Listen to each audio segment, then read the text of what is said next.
আসসালামু আলাইকুম রহমতুল্লাহ। আজকে আমি আপনাদের জেনারেল ম্যাথের ত্রিকোণমিতিক অনুপাতের 9.1 শেষ করে আজকে আমি উচ্চতর গণিত ক্লাস 9-10 উচ্চতর গণিতের ত্রিকোণমিতিক অনুপাত নিয়ে কিছু বেসিক আলোচনা করব। আমরা কিছু আগে বেসিক জেনে নিই। সেটা হলো কোঅর্ডিনেট আমাদের জানতে হবে। কোঅর্ডিনেট, এটা মনে করেন কোঅর্ডিনেট হলে এটা প্রথম চতুর্ভাগ,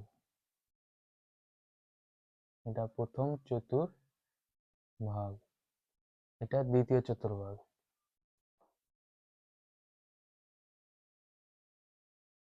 এটা তৃতীয় চতুর্ভাগ,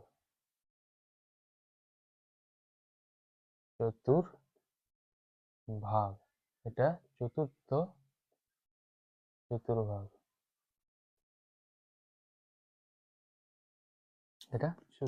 চতুর্ভাগ, আমাদের এটা মনে রাখতে হবে। এটা প্রত্যেকটা 90 ডিগ্রি করে, এটা 90 ডিগ্রি, এটা 90 ডিগ্রি, এটা 90 ডিগ্রি, এটা 90 ডিগ্রি, তাহলে 4 90 360 ডিগ্রি, 90 180 270 360। এখন দেখো প্লাস মাইনাস কিভাবে হয়।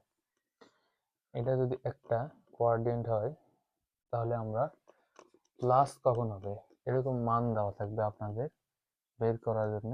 তাহলে প্লাস আছে মাইনাস আছে, মাইনাস হলে প্লাস হলে সবসময় আপনাদের এখানে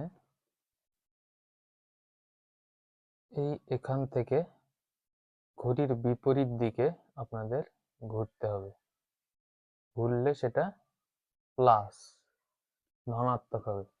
আর যদি আপনি এরকম ঘড়ির কাঁটার দিকে, ঘড়ি কোন দিকে ঘুরে, ঘড়ি এই দিক থেকে ঘুরে, নিচ থেকে এভাবে যদি ঘুরে তাহলে ঋণাত্মক ওটা ঋণাত্মক সংখ্যা হয়।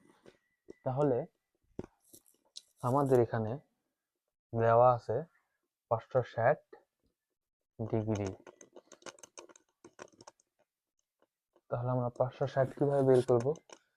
তাহলে দেখেন 560 কে আমরা 90 দিয়ে ভাগ করেও বের করতে পারবো। কিন্তু দেখেন এটা প্রথমে গেল 90 ডিগ্রিতে, এটা মাইনাস আছে, তাহলে আমাদের ঘড়ির কাঁটার দিকে যেতে হবে। মাইনাস থাকলে ঘড়ির কাঁটার দিকে যেতে হয়। তাহলে আমাদের ঘড়ির কাঁটা নিচ থেকে যায়, নিচ থেকে গেলে